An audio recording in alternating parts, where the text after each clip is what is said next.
Meus irmãos, a paz do Senhor, que bom estarmos juntos outra vez. Estamos no 4º episódio do programa Simpósio de Doutrinas Bíblicas, temporada 2023, que fala sobre este assunto maravilhoso aqui, ó. A adoração, a essência da vida cristã. Hoje vamos falar sobre a 4ª lição, adorando a Deus no culto. Tenho certeza que você vai crescer na graça e no conhecimento de Cristo através do estudo desta lição, que vai falar sobre maravilhosos assuntos, sobre a reverência, sobre a mensagem, sobre o louvor. Fique aí, não perca, nós vamos daqui a pouco começar o estudo. Primeiro vamos orar e pedir a bênção de Deus para que tudo que façamos aqui concorra para a glória do seu nome e para a edificação da nossa fé. Ore comigo. Pai bendito, te damos graças porque o teu amor nos traz a este momento de comunhão, de adoração e de estudo da tua palavra. Pedimos a inspiração do Espírito Santo para que tudo que possamos aqui fazer, falar, seja, Senhor, positivo para o nosso crescimento. Dá-nos a tua bênção, dá-nos a tua inspiração. Nós te pedimos em nome de Jesus. Amém. Vamos estudar a palavra de Deus, 4º episódio, 4ª lição, adorando a Deus no culto.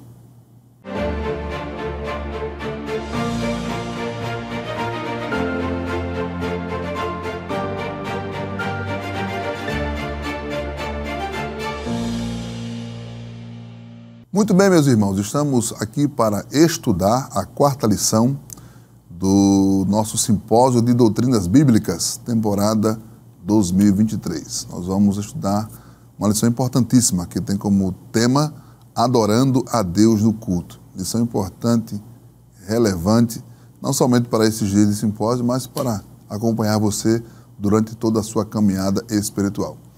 Nós temos aqui hoje para comentar estas lições 2 servos de Deus, que temos o maior prazer de recebê-los. Um deles está aqui, o evangelista Sóstenes Pereira, missionário dessa igreja, integrante do Departamento das Uniões, professor da STADEB e também escritor da Bereia, tá bem? Pode ser, pastor, um prazer tê-lo aqui conosco. A paz do Senhor, pastor José, o irmão André. É uma satisfação estar aqui. Agradeço ao nosso Deus e ao nosso pastor por esse privilégio. Amém. O privilégio é nosso. Aqui temos o presbítero André, que hoje coopera com o nosso pastor-presidente na direção ali também da União do Templo Central, da Unidade, juntamente com o evangelista Salatiel. Ele que também dirige a escola dominical, né, em Benfica, e também já lecionou na STADEB. Historiador, presbítero André, paz do Senhor. Amém, pastor, paz do Senhor. Queremos agradecer a Deus, ao nosso pastor, né? Amém. Nós vamos estudar um assunto muito importante, homens de Deus, muito relevante, que é a adoração no culto. Né?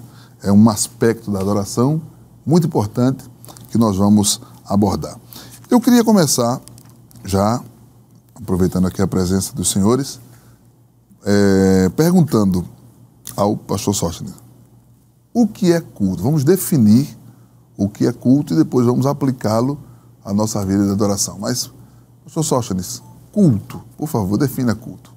Certo. Pastor José, irmão André, o culto, ele faz parte da atividade humana. Todo ser humano, ele alcança esse tipo de atividade em sua vida. Pois não. Porque o culto faz justamente parte deste homem espiritual que todo ser humano tem em sua integridade como ser. Ele é um ser espiritual e ele já tem essa propensão para adoração e para a realização de culto. Muito bem. No entanto, a palavra culto, ela pode ser também definida a partir de um entendimento de cultivar, de elaborar algo no sentido espiritual deste ser para com esse ser transcendente, no caso, sendo Deus. Então, esse cultivo, essa elaboração, eleva o ser do homem para o encontro com o divino, com o ser divino. Então, ele é distinto de qualquer outra atividade.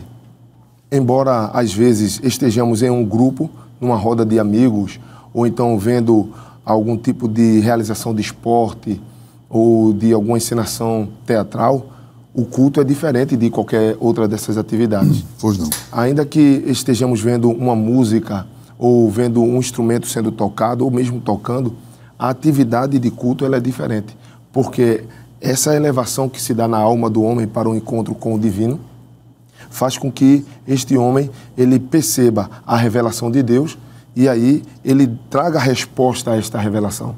Então, poderia dizer, em uma palavra simples, que culto é revelação divina e a resposta do ser humano a esta revelação. Diante da revelação, ele passa a homenagear, a reverenciar a pessoa de Deus. Exatamente, essa resposta vai trazer... Eu posso dizer, então, que o culto é uma resposta do homem à revelação de Deus. Nós podemos dizer também que é um conjunto... No nosso culto cristão, vamos falar especificamente, por exemplo, do culto do templo, existe uma série de rituais, um conjunto de práticas que nos levam a esta adoração, a esta homenagem. Exatamente, pastor, porque no caso de culto cristão, nós vamos delimitar. Isso. Porque existem cultos apresentados por diversas religiões. Pois não. Mas no culto cristão, ele vai acontecer uma recapitulação da obra salvífica apresentada por Cristo e quando o homem compreende esta revelação de Deus, então agora ele vai chegar com uma resposta. E que resposta é? É reverência, honra, respeito, adoração, louvor a este Deus que se revelou a ele. Foi bem pontuado, porque a gente está definindo aqui culto não somente como um conjunto de práticas religiosas que acontecem em determinado local. Vamos chegar nisso aí. Nós estamos falando de uma atividade permanente. Né? O culto a Deus está num estado permanente de adoração, de reverência e resposta à revelação que Deus nos dá. Muito bem. Presbítero André, definindo o que é culto, a gente precisa também dizer o que não é culto. Porque alguns equívocos aí em relação a esse conceito de culto. O que não é um culto que as pessoas podem atribuir como se fosse um culto? Não sei se a pergunta foi bem colocada. Com certeza, pastor. Perfeitamente. É interessante isso que o evangelista Sóstenes vinha falando, pastor, porque dada a construção aqui, principalmente no Ocidente, da cristianização, né? Durante todos os continentes e tudo mais, a Europa, enfim, o cristianismo ele vai ficar na realidade extremamente difundido. E aí, nesse caso, reside um problema aí hoje, né? Porque as pessoas confundem essas práticas cristãs, como, por exemplo, o culto, que nós estamos falando aqui, com outras coisas que estão fora. Então, na realidade, o que acontece é uma secularização, para ser mais incisivo, assim, se a gente fosse ser mais incisivo, seria praticamente uma profanação. Nesse sentido, porque a gente começa a ver acréscimos de coisas que não estão biblicamente centradas no culto cristão, ou que nós definiríamos como culto cristão. Nessa delimitação que o pastor Sóstenes falou, quando a gente passa para pensar o que é exatamente esse culto cristão, a gente tem elementos e características que fazem com que ele seja de fato um culto cristão. O problema está quando a gente começa a acrescentar coisas. Então, a gente vai ver que o culto cristão, por exemplo, ele não é um show. Ele não está centrado em uma pessoa. Gostei desse afunilamento. Vamos então aqui estabelecer uma linha.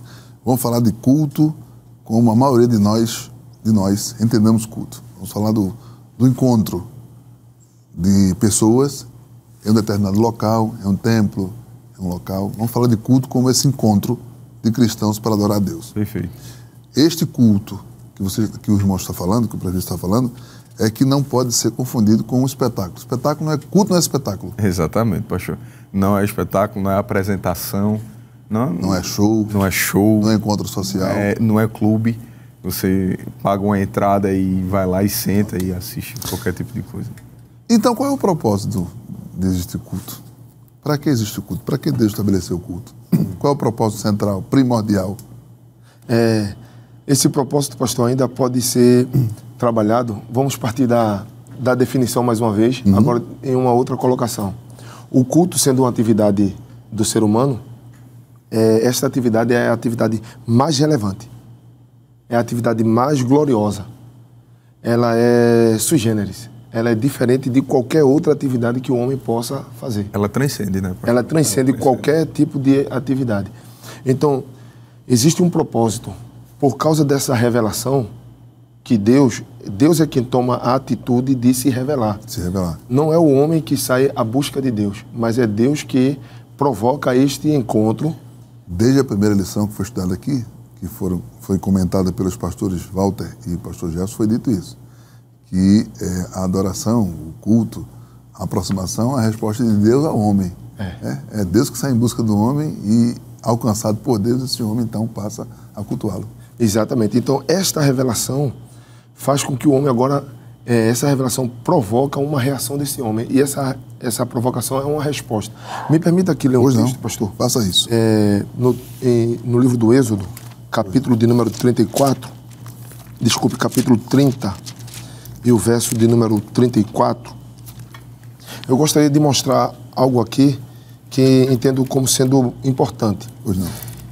30 e 34 em diante diz assim: Disse mais o Senhor a Moisés: Toma especiarias aromáticas, estoraque, iônica e gálbano, estas especiarias aromáticas e incenso puro de igual peso. E disto farás incenso, um perfume segundo a arte do perfumista, temperado puro e santo. E dele, moendo, o pisarás, e dele porás diante do testemunho, na tenda da congregação, onde eu virei a ti. Coisa santíssima vos será. Porém, o incenso que farás conforme a composição deste, não o fareis para vós mesmos. Santo será para o Senhor. O homem que fizer tal como este, para cheirar, será extirpado do seu povo. Interessante. Aqui está Deus apresentando a Moisés uma orientação de como seria este culto a ele. E aqui é interessante que a adoração a Deus tem cheiro. Deus está dizendo, para me adorar existe um aroma que é apresentado a mim.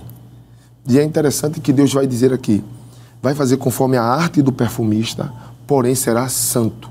Santo no sentido de ser separado exclusivamente para Deus. Esta adoração, este culto a Deus, conforme João capítulo de número 12, veja que uma mulher entendeu essa realidade. João capítulo de número 12 vai dizer que Maria, tomando uma libra de unguento de nardo puro, de muito preço, ungiu os pés de Jesus. Ela pegou o perfume para ungir os pés de Jesus. Okay. E é interessante que o texto ainda diz, ungiu os pés de Jesus, enxugou-lhes os pés com seus cabelos e enxugou-se e encheu-se a casa do cheiro do unguento. Então perceba que se nós formos lá para Coríntios, capítulo 11, na primeira carta, Paulo vai dizer que, a partir do versículo 5, que o cabelo da mulher é onde está a honra. Então, a honra da mulher está no seu cabelo. Então, esta mulher pega a sua honra para enxugar os pés de Jesus e ela pega do aroma para apresentar a adoração. Essa adoração aqui, ela é separada de qualquer outra. Então, o culto a Deus tem um propósito. E esse propósito não pode ser confundido. Pegando aqui uma palavra do presbítero André, não pode ser apresentado com misticismo. Ele não pode, com misticismo no sentido de sincretismo religioso. Ele não... O fito não pode ser confundido com outra coisa. Com outra coisa exclusivo. Exclusivamente para Deus. Então, Deus estabelece isso. Quando nós lemos lá a palavra de Deus em Deuteronômio 18, nós iremos ver Deus dizendo a Moisés, quando o povo entrar na terra, eles não podem adorar conforme aquele povo, como os procrastinadores. Ele não pode fazer igual aos adivinhadores, nem aqueles que invocam espíritos. A minha adoração será diferente. Então, o propósito é de ver somente Deus. Deus é o alvo do culto, é o propósito do culto. Então, a gente pode, presbítero André, resumir de que o culto foi estabelecido, o culto foi pensado por Deus, o culto é somente para Deus. Então, o propósito do culto primordial, principal, é a adoração a Deus. Assim podemos estabelecer. Sem dúvida alguma, pastor. Inclusive, recobrando o texto que o evangelista Sostênio citou, de Êxodo, capítulo número 30, não é isso, pastor?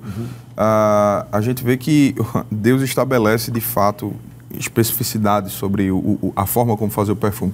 Nesse sentido, o perfume seria um tipo, né? de alguma maneira, do culto no Novo Testamento e em tudo, e a extensão do Novo Testamento para cá, né? Do que nós cultuamos hoje. Então, assim, o culto, ele precisa ter, ele está estabelecido pela palavra e ele não pode ter acréscimos em relação a isso. É isso que está descrito lá, que está pontuado lá. Veja que o culto, ele é pensado, né? Ele é pensado, Deus estabelece isso para que a gente faça da maneira correta. Paulo orienta o vosso culto racional. Mas deixa eu criar um problema. Pois não, pastor. Mas estabelecer só uma problemática boa.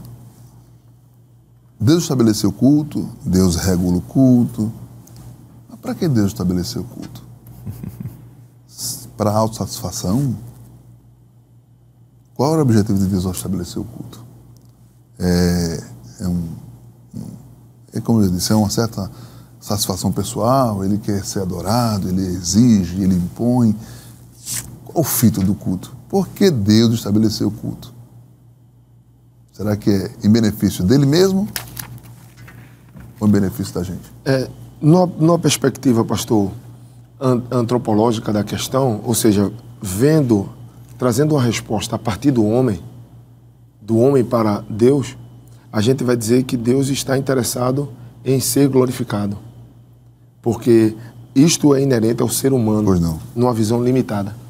Mas a revelação divina, partindo de Deus para o homem, então seria uma visão teológica e não uma visão antropológica. Na visão teológica da questão, a gente vai ver que Deus estabelece esse critério porque ele está assentado no trono de autoridade e de glória e de majestade. Então, ele vai estabelecer os limites e os parâmetros para que esse homem, que reconhecendo a sua revelação, chegue a ele de acordo com os padrões dele. Interessante. Então, não é simplesmente uma questão do bel prazer, da vaidade de Deus ser louvada, porque essa compreensão é uma compreensão humana em relação a Deus. Verdade. Mas a compreensão de Deus para com o homem é ele sendo revelado. E agora, se vocês quiserem me conhecer, e se quiserem me adorar, e se quiserem se comunicar com a minha revelação, vai ter que ser de acordo com aquilo que eu estabeleço. O estabelecimento do culto, então, é uma forma que Deus estabeleceu, criou, para beneficiar esse próprio homem. Exatamente. Para permitir que este homem desfrute dos seus favores. Dos seus favores. É interessante, pastor, porque o estabelecimento do culto, ele parte da seguinte premissa: Deus gosta de se relacionar conosco. Deus tem prazer em se relacionar conosco. A gente vê isso no Antigo Testamento de maneira total. Muito clara. Né? Ele diz assim: buscar-me-eis e me achareis quando me buscardes de todo o vosso coração e serei achado de vós. Pois não. Ele ainda acrescenta. Né? Então, por exemplo, o texto que acabamos de citar, de Romanos 12:1, ainda fala mais. Além de ele dizer que o culto é racional, ele diz para que experimenteis a boa, perfeita e agradável vontade de Deus. Ou seja, ele está dizendo, se você quiser, de fato, oferecer um culto que produza um relacionamento entre a gente, você vai desfrutar de determinadas benesses da parte de Deus, porque o culto tem esse intuito de relacionar-se. Né? O culto foi pensado por Deus para a gente. Então, Deus, ele quer que desfrutemos dele. E o culto é uma forma, um meio. A gente precisa andar um pouquinho, porque a gente precisa analisar alguns pontos da lição, que os irmãos em casa estão esperando que a gente faça. Na nossa lição, no primeiro tópico, que fala sobre o culto ao Senhor, há um subtópico que fala que o culto tem propósitos definidos. Nós falamos do propósito primordial, né? Que é a adoração. Mas há outras finalidades no culto. Eu vou citar uma e vou depois pedir para que vocês citem outras, senhores. Honrar a Deus. Já foi dito, o culto não promove pessoas. O culto promove Deus. O culto não promove grupos. O culto promove Deus. O culto não promove ideias. O culto promove as ideias de Deus. Então, uma das finalidades do culto é honrar a Deus. Presbítero André, me citem uma outra finalidade do culto importante que os irmãos precisam ouvir. Pois não, pastor. A gente percebe claramente de que, destacando o ponto da lição, o culto ele também tem a ideia de nos edificar, não é? Eu gostaria de citar o edificação. texto exato, o texto de Hebreus 10, 25, que nós acabamos, tem uma referência na lição. Eu achei muito interessante a pontuação desse texto, porque ele traz algumas características importantes a serem destacadas, pastor. Ele diz, Hebreus 10, 25, não deixando a nossa congregação como é costume de alguns, antes admoestando-nos uns aos outros, e tanto mais quando vedes que vai se aproximando aquele dia, e o 26 e 27, né? Porque se pecarmos voluntariamente, depois de termos recebido o conhecimento da verdade, já não resta mais sacrifício, mas uma certa expectação horrível de juízo, ardor e fogo que há de devorar os adversários. Então, este texto aqui, que nos eu fala acho sobre que a importância de a gente estar congregando. Exatamente. Porque exatamente. No congregar, no culto, nós somos edificados. Né? Nós somos edificados. Este é um aspecto importante, porque nós estamos enfrentando um período que muita gente acha que não é relevante. O culto, né? Na vida espiritual, que você pode viver a parte disso aí. Que não podemos descuidar nesse sentido. Isso, não podemos descuidar. É algo tão precioso, é algo tão sagrado, aquilo dali, que se a gente descuida, se a gente deixa, a gente vai caminhando para uma degradação, a gente vai caminhando, como é o caso do que a gente vê por aí por fora hoje. Pois não. Né, citando assim, uma realidade bem comum aos jovens, aos adolescentes, aos irmãos que nos... O culto também tem essa finalidade da edificação do cristão, de forma individual e também de forma coletiva, né? Por isso que a recomendação é que a gente não deve deixar a congregação, que é onde se presta culto a Deus, né? Pois não. Me permita que teve uma fala sua no momento da construção dessa pergunta, que o senhor falou que o culto não é a indivíduos, mas a Deus. Isso. Não promove ideias de homens, mas de Deus. Eu gostaria de, se for possível, a gente retornar a esse ponto. Pois não. Para debruçar mais um pouco. Temos eu achei 5 minutinhos ainda antes do intervalo, dá para a gente fazer essa abordagem. Eu gostaria de debruçar um pouco aí, porque o culto, conforme as Escrituras, ele pelo menos tem algumas características dentro dessa visão que o senhor apresentou. O culto é teocêntrico. O que foi que Deus disse a Moisés, através dos mandamentos? Não tereis outros deuses. Além de mim. Então, a exclusividade de Deus no culto é primordial. Ele não negocia esse propósito. O culto também, ele deve ser verdadeiro. Por isso que no culto só se fala a palavra de Deus. De Deus. E os louvores devem ser direcionados voltados para eles. E aí a gente percebe uma questão de uma certa crítica, mais construtiva no caso, que é importante naquilo que o presbítero André apresentou, do que não é culto. Quando nós começamos a louvar homens, você, homem, e começa a falar de coisas referentes ao homem, começa a haver uma banalização nesse sentido, massageando o ego desse homem. E a gente esquece de que esse louvor deve ser conduzido a Deus. O culto também é verdadeiro. Na primeira carta, no primeiro livro de Samuel, capítulo 15, nós vemos que Deus vai censurar Saul através de Samuel, dizendo que o que Deus deseja do homem é a obediência, porque a rebelião ela é comparada com a feitiçaria, porque ela é uma ilusão. A feitiçaria é uma ilusão. E Deus está dizendo, o meu culto, o culto a mim, ele vai partir de uma obediência, porque ele envolve justamente esta coisa verdadeira. Real, né? Real. E nós percebemos também que esse culto a Deus, além de ser verdadeiro, de ser teocêntrico, ele também exige reverência. Reverência. Que era o ponto seguinte, que a gente ia ver se conseguia falar ainda antes do intervalo, que a reverência é um dos elementos, não vou classificar, mas dos mais relevantes no culto. Né? A reverência. Porque nós temos a reverência como 2 aspectos. Primeiro, aquela reverência do deslumbramento. Isso foi abordado na lição número 2. Né? O deslumbramento, a admiração por Deus. Mas essa reverência que estamos falando aqui justamente o comportamento, é a atitude, não é isso? É a postura. O culto deve ser feito numa atitude de reverência. E se a gente for assim, colocar na prática, vamos só colocar isso bem na prática, vamos pensar no culto, no templo. Não é? a importância dessa reverência no culto. A conversa, a distração. A gente hoje tem, assim, alguns inimigos bem contundentes, por exemplo, né? Exatamente. No culto, a distração. Isso são coisas que interrompem, que atrapalham. Veja, pastor, Êxodo 3 vai mostrar que Moisés estava pastoreando as ovelhas, mas de repente ele percebe uma sarça pegando fogo, revelação, e aquela sarça não se consome. Então ele vai responder àquela revelação. Ele vai ao encontro daquela sarça. Naquele momento ouve-se uma voz que brada: regulamento.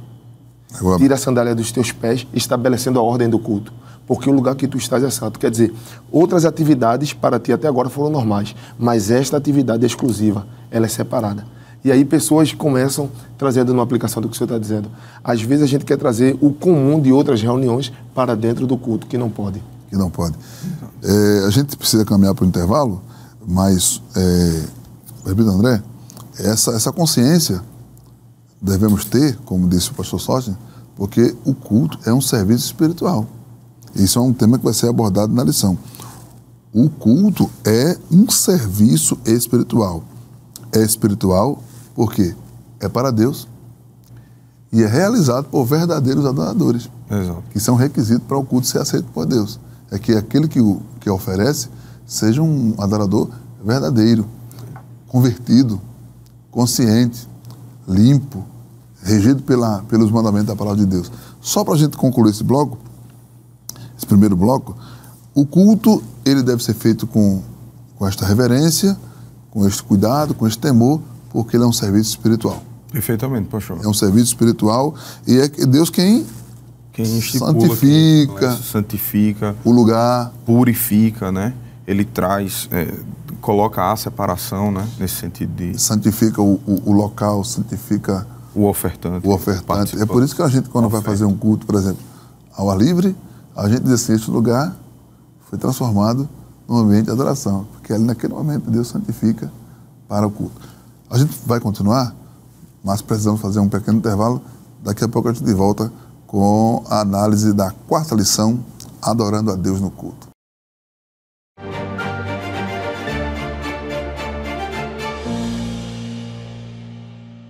Muito bem, voltamos com o 4º episódio do programa Simpósio de Doutrinas Bíblicas, temporada 2023. Estamos falando sobre a adoração a Deus no culto, aqui com o evangelista Sócio, presbítero André Santos.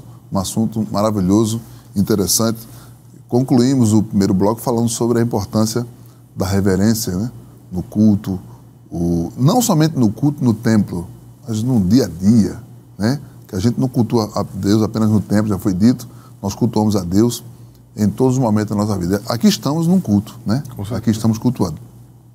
Mas vamos falar especificamente do culto que nós realizamos para Deus de forma coletiva. E nós vamos dedicar este bloco para falar sobre os elementos litúrgicos do culto, baseado no modelo de culto que nós coletivamente prestamos a Deus. Lembrando sempre aos irmãos que nós não estamos falando apenas de culto no templo. Nós vivemos num eterno culto. Mas agora vamos dedicar nossa análise a este aspecto específico da adoração, que é a adoração coletiva no templo, a adoração congregacional. Mas eu queria começar perguntando ao pastor Sóstenes sobre liturgia. O que é liturgia e qual a importância da liturgia no culto coletivo, no culto congregacional? Pastor, a palavra liturgia, ela surge no cenário grego como sendo serviço público. Essa palavra, ela, a princípio, surge como sendo uma palavra secular, porque fala, de fato, do serviço público ou serviço para o público. Essa palavra, ela vai ser incorporada no ambiente religioso, especialmente no ambiente cristão, por causa da coletividade do culto.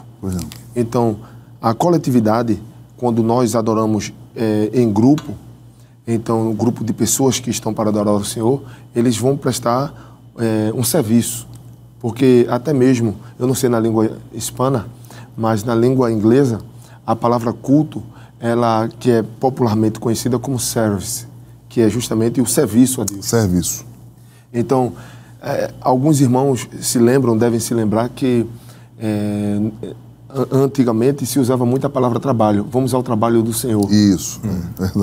Hoje o trabalho, hoje a obra. É verdade. Porque referia-se justamente a esse sentido. A liturgia, interessante. A liturgia, às vezes a gente pensa que a liturgia é uma programação que se entrega ao dirigente do culto. Mas, de fato, a liturgia é justamente o serviço que nós prestamos a Deus, a partir do momento que nos preparamos de casa. É o conjunto de tudo. Exatamente. De todos os elementos, de todas as nuances daquele trabalho. Então, voltando ao que falamos no primeiro bloco, essa revelação acontece, então vamos dar uma resposta. Como será essa resposta? Paulo, ele nos apresenta, na primeira carta aos Coríntios, capítulo 14, verso 40, que o culto deve ser feito ou apresentado com ordem e decência. Então, existe uma programação que nós fazemos diante de Deus. São ritos. Ritos, exatamente. Começando já de antes, né, pastor? O salmista diz, alegrei-me quando me disseram, vamos à casa do Senhor. Exatamente. Ele já se alegrou antes de chegar lá. Eu gosto muito dessa perspectiva, principalmente na ceia do Senhor. Sempre digo aos irmãos, a ceia começa antes da gente chegar na ceia, né? Verdade. Preparando nosso coração, eu vou homenagear Jesus, eu vou celebrar Jesus. Então, o culto começa antes de chegar no culto, propriamente dito. Então, a liturgia seria começar na preparação para este momento em que ritos e práticas vão exaltar a pessoa de Deus. É mais ou menos isso. Perfeito. O pastor Ailton cita muito o texto e nos orienta como cooperadores, cita o Salmo de número 100 e o verso de número 2. O Salmo 100 começa, né? Celebrar com júbilo ao Senhor todos os moradores da terra, servir ao Senhor com alegria. É justamente esse serviço. Muito bem. O pastor sempre recomenda este salmo quando estamos representando ele em algum culto, e o salmo de número 2, né? 100 e o verso 2, servir ao Senhor com alegria. Então, esse serviço, agora esse serviço vai apresentar alguns elementos. Pois não. Quais são esses elementos é uma outra questão. Vamos falar sobre eles. Vamos só definir que, então, a liturgia eclesial, é um conjunto de elementos que compõem o serviço do culto com o propósito de levar seus participantes a louvar e exaltar a Deus. Vamos, então, falar sobre os elementos do culto, como já disse, baseado no nosso modelo de culto, o modelo que adotamos, que acreditamos ser um modelo bíblico, um modelo respaldado pelas Escrituras. Presbítero André, cite o primeiro elemento do culto. Já disse que eu não gosto de classificar como mais ou menos importante. São todos importantes. Mas há um que a gente sempre começa com ele. Em tudo a gente começa com ele. Verdade, pastor. E aí a gente começou hoje com ele. Começamos com ele. Com a oração, pastor. A oração ela é extremamente importante. A lição destaca Atos de número 2, Atos capítulo número 2, né, que na descida de Pentecostes, no momento da inauguração da igreja, né? Inauguração, assim, por assim dizer, aqui na terra, o Espírito Santo vai lá, inaugura a igreja, o culto dela com a oração. Né? Mas é interessante porque a igreja ela permanece em oração. A gente vai ver que eles perseveravam unânimes na oração, no partir do pão. A oração ela é destacada em diversos momentos. Portanto, ela é um elemento extremamente, é um elemento sine qua non. Ou seja, sem o qual não é possível darmos início, darmos continuidade. Não há culto pentecostal sem oração. Sem oração. Poxa, acho que não há culto de maneira nenhuma sem oração. Até mostrando a verdade de que o senhor está dizendo, o templo é chamado casa de oração. Perfeito. Né? O templo é chamado casa de oração, casa de sacrifício. O próprio Deus ressalta isso, né, professor? A minha casa será chamada casa de oração. Jesus chamou a casa de meu Pai. Casa de meu Pai. O templo, no templo a gente tem a oportunidade de orar de forma coletiva, né? Pastor Sócio, a oração coletiva no templo, ela é fundamental para a nossa sobrevivência espiritual. Exatamente, pastor. Eu gostaria de enfatizar uma frase que o senhor utilizou, que o nosso modelo de culto é um modelo bíblico. Bíblico. Isso para dizer que, apesar de ser uma atividade humana, não é criado em casa um grupo de pessoas que dizem assim, que tal fazemos o culto dessa maneira? Exatamente. Todo o padrão, ele parte das Escrituras. Então a Bíblia vai mostrando como é que deve ser feito esse culto a Deus. E aí tem um momento da oração individual. Isso. Que cada um chega e apresenta a sua oração a Deus, aquele seu diálogo com Deus. E depois temos a oração coletiva no culto. Então, tudo isso aí é realizado no trabalho ao Senhor. Por que coletiva? Porque todos estão também debaixo de um mesmo propósito. Nós que fomos criados na igreja, quantas vezes não vimos, né? A gente estava no ciclo de oração, chegava uma irmã, um irmão com um problema grave, urgente, e a igreja foi levantada em oração. Exatamente. E a resposta veio, às vezes, de forma imediata. Imediata. Né? Há um poder muito grande na oração da igreja. Um poder na oração da igreja. Quando a igreja ora, né, se a Bíblia diz que a oração de um justo pode muitos efeitos, e nós cremos, mas a oração da igreja tem uma força, tem um poder para mover o braço de Deus. E até um costume, pastor, que o senhor se lembra bem, que hoje, devido à tecnologia, acredito eu, alguns estão deixando de fazer aqueles bilhetinhos que chegavam pedido de oração. Pedido de oração. Pedacinho de papel escrito ali. Alguns escreviam com letra de doutor, né? De médico. Mas a gente conseguia entender a letra do médico e chegava essa palavra, né? Você sabe que eu li uma vez uma matéria no Mensageiro da Paz, uma publicação bem antiga da CPAD, que falava sobre o uso do lenço no culto. E o escritor da matéria dizia assim: onde estão os lenços? Porque se há lenços, é sinal de que há lágrimas. Se há lágrimas, é sinal de que há quebrantamento, e isso é resultado de oração. A oração fervorosa no templo é uma coisa que a gente não pode abrir mão dela. O nosso pastor tem sempre batido nisso, nosso pastor Ailton. Irmãos, toda oração que é feita no templo é uma oração congregacional. Vamos orar para começar o trabalho, é congregacional. Vamos orar pelas ofertas e pelos ofertantes, é congregacional. Eu acho bonito isso que o nosso pastor diz. Toda oração feita no templo, ela é congregacional. Deve ser com a participação de todos. Nós temos na Bíblia exemplos maravilhosos. Vou só citar um, de Atos 4:31, que quando eles oraram, a casa se encheu e tremeu. Então, nós não podemos abrir mão disto. A oração é um elemento primordial, fundamental no nosso culto cristão. Não pode haver culto sem oração. Glória a Deus. Louvor. Pastor Sorte, pincele aí a importância do louvor no culto congregacional. A gente está correndo assim porque a gente tem uma certa limitação de horário, por isso que a gente precisa abordar tudo. Me permita uma curiosidade, pastor? Pois não. Na cultura judaica existe um livro chamado Talmud, que é justamente um livro que faz comentário dos escritos da Torá e da própria cultura judaica. Ele foi extremamente usado no período que o povo estava em exílio na Babilônia. Então existe o Talmud babilônico, que é justamente naquele período que ali eles estavam, e os comentaristas, eles disseram o seguinte: o louvor, ele deve ser apresentado em todos os tempos do culto a Deus, antes e depois da oração e da exposição da palavra. Que interessante. Porque o louvor é justamente o reconhecimento a Deus. E esse louvor pode ser apresentado através da própria música, não é? Perfeitamente. Então, o louvor, ele tem essa importância no culto a Deus, antes da oração, depois da oração. E na verdade, até às vezes o texto bíblico ele é exposto de maneira através do louvor, né? Os salmos são provas disso, né? A própria oração é um louvor. É um louvor também. O nosso inário oficial, que é a harpa cristã, o pastor Jefferson Aleluia sempre diz uma coisa interessante, que a harpa cristã é uma reunião um conjunto de esboços. É verdade. Porque nós cantamos o que cremos. Nós cantamos os hinos que revelam as doutrinas que cremos. Nós cantamos sobre o Espírito Santo porque nós cremos no Espírito Santo. Nós cantamos sobre o céu porque nós cremos no céu. Né? Isso é muito bíblico. Breve no céu Jesus há de aparecer, o hino da harpa cristã. Nós cantamos isso porque nós cremos nisso. Então, o louvor, ele deve expressar a nossa crença. A nossa enologia, pastor, ela é definida ou ela é reflexo da nossa teologia. Aqui tem a harpa aqui. Só pode repetir isso aí, porque isso é bonito. Deve ser preservado. A nossa enologia é reflexo da nossa teologia. Muito bonito. Então, nós cantamos aquilo que nós cremos, não é? Perfeito. Aqui, por exemplo, eu abri a harpa cristã, o hino de número 10. Glória a Deus, o Pai eterno. O Pai eterno. A segunda estrofe. Glória ao Filho muito amado. A terceira estrofe. Cristo. Demos nós ao Santo Espírito. O que é que nós estamos cantando na nossa harpa? A Trindade. Deus Que Trino. coisa maravilhosa. É o Deus Trino que está aí. Né?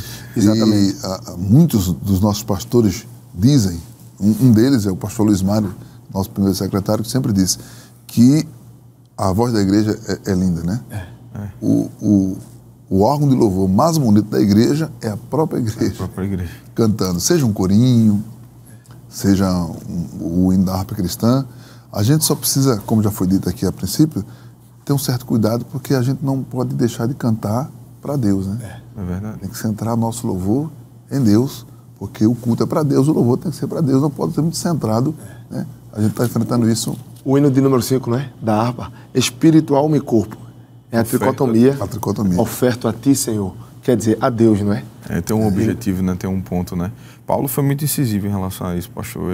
Você vai ver diversas vezes ele utilizando nas suas cartas do Novo Testamento, as 13 lá, em diversas vezes, Efésios, capítulo número 5, Filipenses, capítulo número 2, Colossenses. Ele vai utilizar hinos no meio do texto bíblico, né? No meio do texto bíblico, ele vai utilizar hinos. Alguns estudiosos dizem que eram hinos da igreja primitiva. Bom, não sabemos, mas sabemos que Paulo estava louvando, que cantava. E Paulo estava louvando ali no meio da sua escrita. Ou seja, a inspiração vinha de maneira tão profunda no momento do culto, no momento da pregação, no momento da ministração da palavra, que o apóstolo Paulo chegava diversas vezes a utilizar hinos de louvor a Deus em seus comentários, inspirados pelo Espírito Santo, né? Um outro elemento do culto é a leitura bíblica. Que nós fazemos isso muito bem. Só pontuando, que a gente precisa correr um pouquinho aqui, o momento solene da leitura, né, pastor? Isso precisa ser sempre pontuado, ensinado para as gerações, que aquele momento é muito bonito, é importante. A leitura bíblica no culto faz parte, né, da nossa liturgia, isso não pode ser esquecido. Eu vi alguns pastores ensinando sobre isso, a importância até mesmo de, na hora da leitura oficial, ao invés de ler só um versículo, porque a leitura da palavra, mas é importante a gente ler até, se for possível, um capítulo, uma grande porção, né? Um texto que dê pelo menos uns 10, 15 versículos ali. Mais ou menos. Ficar de pé perfeitamente, pastor. É uma atitude de reverência. Posição de reverência, exatamente. A palavra de Deus. Exatamente. Não entrar e sair. A gente aprendeu isso quando era pequeno na igreja. Você chegou no templo, está fazendo a leitura, espera. Não é somente para disfarçar que chegou atrasado, não. Tá? Porque se é a palavra de Deus, né, pastor? É a palavra de Deus que está sendo Então lida. é Deus falando, né? Então você para, espera terminar a leitura e aí dentro do templo. Isso é uma forma respeituosa de se deparar com a palavra de Deus. É tão bonito isso. E Deus recebe isso, né, pastor? Quando Deus recebe com adoração. Não tenho nenhuma dúvida que Deus recebe isso como uma atitude de adoração, uma atitude reverente. Ofertório. Qual a importância do ofertório? A gente aprendeu desde pequeno, o culto é completo quando a gente traz para Deus uma oferta. Por que é importante não esquecer disso, presbítero André? Ensinar os nossos filhos. Trazer a casa do tesouro, né? Trazer a casa do tesouro. A casa do tesouro é a casa de valiosidade, né? Tem importância, tem preciosidade ali, né? A nossa oferta, quando ela é dada de coração, quando ela é dada com desprendimento, como a própria palavra orienta, né? Quem dá com alegria, como o sol brilhará, como dizem, cantam as crianças, né? E esta atitude de ofertar a Deus, de dar a Deus, inclusive da nossa própria fazenda, dos nossos próprios ganhos, é uma forma de dizer ao próprio Deus que nós estamos adorando a Ele através os santos dízimos, né? Eu gosto muito de dizer assim, os santos dízimos e as santas ofertas que mantêm o santo trabalho do Senhor, é a nossa expressão de gratidão como adorador ao santo Deus que nos salvou. E desde quando a gente abre em Gênesis, pastor, até Apocalipse, nós iremos perceber ali ofertas sendo apresentadas diante de Deus. Abraão. E essas ofertas vão falar justamente desse reconhecimento a Deus, desta reverência, dessa entrega e de justamente um coração de gratidão a Deus. E ela não pode estar fora desse momento, desse encontro da revelação e da resposta. Muito bom. Nós falamos sobre a oração, nós falamos sobre o louvor. A gente poderia falar mais sobre o louvor, mas teremos uma lição específica, né? Adorando através do louvor, que é o próximo episódio. Nós estamos na 4ª lição. Deixa eu só conferir aqui. É isso mesmo. É isso? Então a próxima lição será adorando pelo louvor. Por isso que a gente não se deteve mais aí, porque dá vontade de falar mais. Falamos sobre a leitura bíblica, né?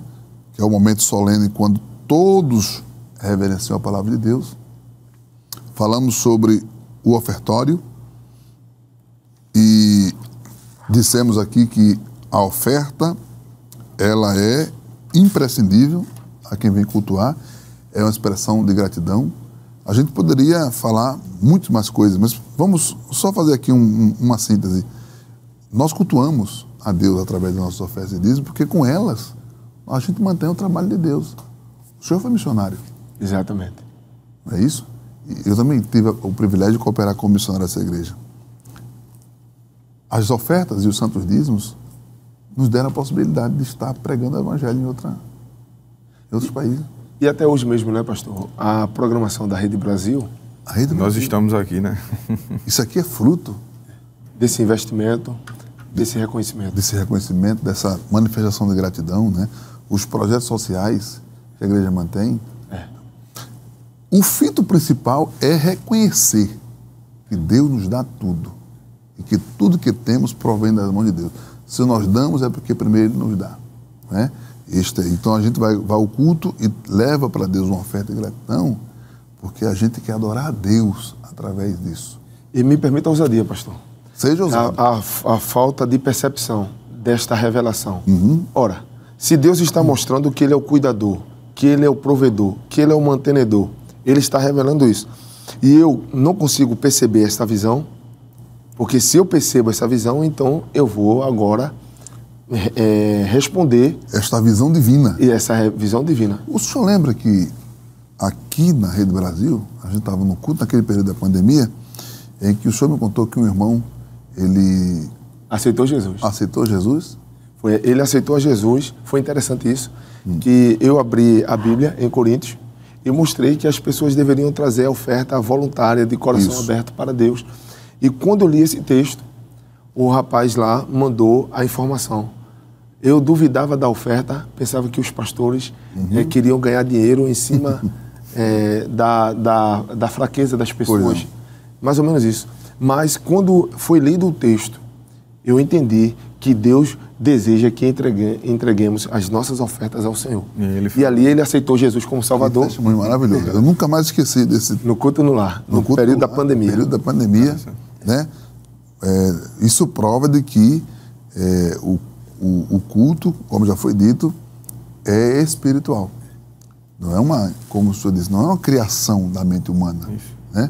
Isso é pensado por Deus, com o propósito de nos aproximar dele. E tudo que envolve o culto é de caráter espiritual. Glória a Deus por isso. Há um elemento importantíssimo. Eu, como já disse, não gosto de classificar. Mas me atrevo a dizer que a central do culto é a mensagem. Esse é um conceito, não é um conceito meu. Eu aprendi com os meus pastores, o meu pastor presidente, o pastor Ailton, sempre nos diz isso, que a parte central do culto, que ocupa o lugar de honra na liturgia do culto, é a mensagem. Eu queria que cada um dos senhores falasse um pouquinho sobre a importância, o papel da mensagem no culto. Vou começar com o presbítero André.